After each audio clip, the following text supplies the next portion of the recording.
Welcome back to Grammar Grade 12. I'm glad you're here. This is Unit 11, Lesson 86, and today we are all about quotation marks, those little pairs of marks that show a reader exactly whose words they are reading. We will learn when to use them, how to punctuate around them, how to handle a quote tucked inside another quote, and how to lay out a conversation on the page. By the end, you will be able to punctuate any direct quotation with confidence. Let's begin. Here is the plan for today. Quotation marks do one big thing. They show a reader a person's exact words. We will start there. The difference between a direct quotation, which needs the marks, and an indirect one, which does not. Then we will handle the two finishing touches, the comma and the capital letter. After that, the part everyone forgets, where periods, commas, colons, and question marks go around the marks. We will finish with a quote inside a quote, which uses single marks, and with dialogue, where each new speaker starts a new paragraph. Exact words clearly marked. That is the whole idea. Let's begin with the core idea. Quotation marks have one main job. They enclose a person's exact words. When you repeat what someone said word for word, that is a direct quotation, and it needs quotation marks. Maria said, "We finished early." Those are her exact words, so we fence them off with quotation marks. But when you report what someone said without using their exact words, that is an indirect quotation, and it takes no quotation marks at all. Maria said that they finished early. Same idea, different words, no marks. So ask yourself, am I giving the exact words or just the gist? Exact words get the marks. Once you know you need quotation marks, two small moves finish the job. First, set the quotation off from the speaker tag, the he said or she asked part, with a comma. Second, capitalize the first word of the quotation. Put them together. Ben said, "We won the match." There is the comma right after said, and there is the capital W that starts the quoted sentence. The comma separates the two parts, and the capital letter signals that the speaker's own sentence is beginning. Comma first, then a capital. That is the pattern. Now, the rule students trip on most, where the punctuation goes. Periods and commas always go inside the closing quotation mark, with no exceptions. "Look here. The train is late," she muttered. That comma tucks in before the closing mark, never after it. He whispered, "Follow me." The period lands inside too. So make it a habit. A period or a comma at the end of a quotation slips inside the quotation mark every single time. Colons and semicolons behave differently. They always go outside the closing quotation mark. She called the ending a triumph. The semicolon sits outside the mark. Now, question marks and exclamation points are the clever ones. They go inside when they belong to the quotation and outside when they belong to the whole sentence. "Are you ready?" he asked. The question is the quoted words, so the question mark goes inside. But did she really say, "I quit"? There, the whole sentence is the question, so the question mark goes outside. Let the meaning tell you which side to use. Sometimes a quotation contains another quotation.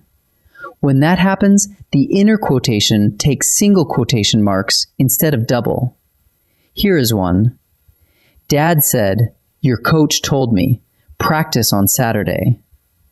The outer words that Dad speaks get the usual double marks, and the coach's words tucked inside get single marks. That way, the reader can see exactly where each voice begins and ends. So a quote within a quote always switches to single quotation marks. Finally, dialogue on the page. When two or more people are speaking back and forth, you start a new paragraph every time the speaker changes. Watch.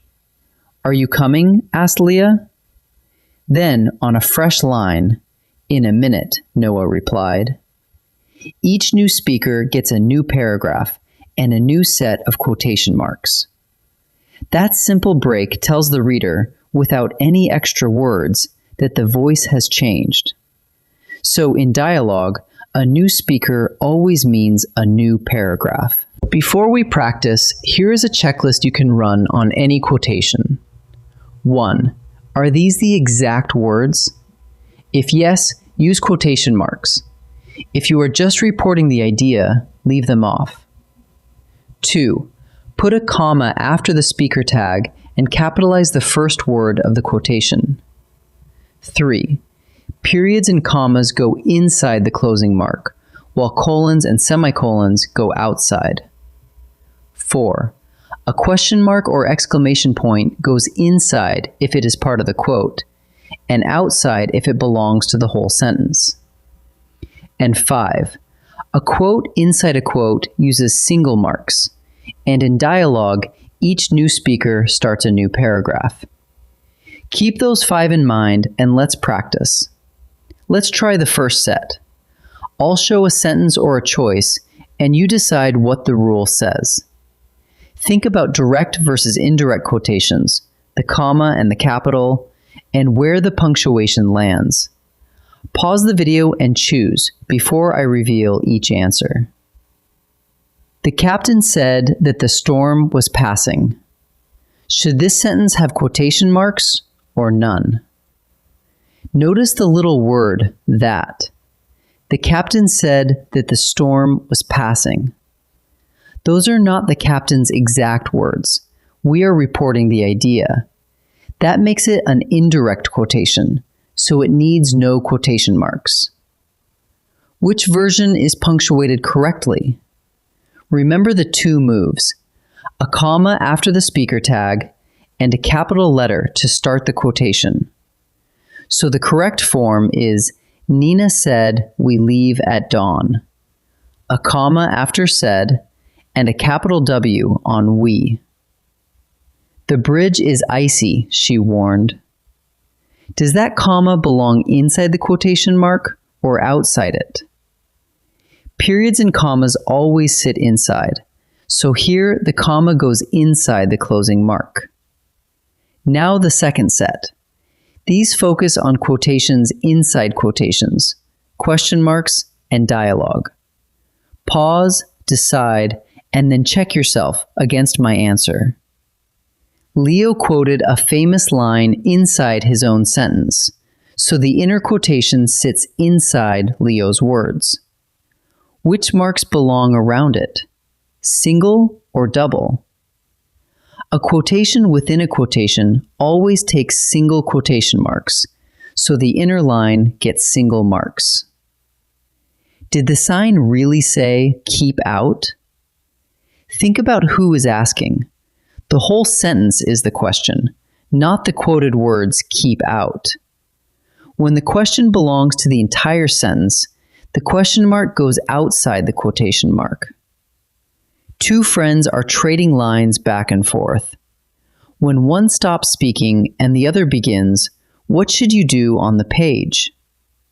In dialogue, every time the speaker changes, you start a new paragraph with a fresh set of quotation marks. Let's pull it together. Quotation marks belong around a direct quotation, a person's exact words, and never around an indirect one. When you use them, set the quotation off with a comma and capitalize its first word. For the punctuation around them, remember the pattern. Periods and commas go inside the closing mark. Colons and semicolons go outside. And question marks and exclamation points go inside only when they belong to the quotation itself. And 2 special cases. A quotation inside another quotation switches to single marks. And in written dialogue, each new speaker begins a new paragraph. Next time, in Lesson 87, we will look at the other uses of quotation marks: titles, special terms, and words used in an unusual way. I will see you there.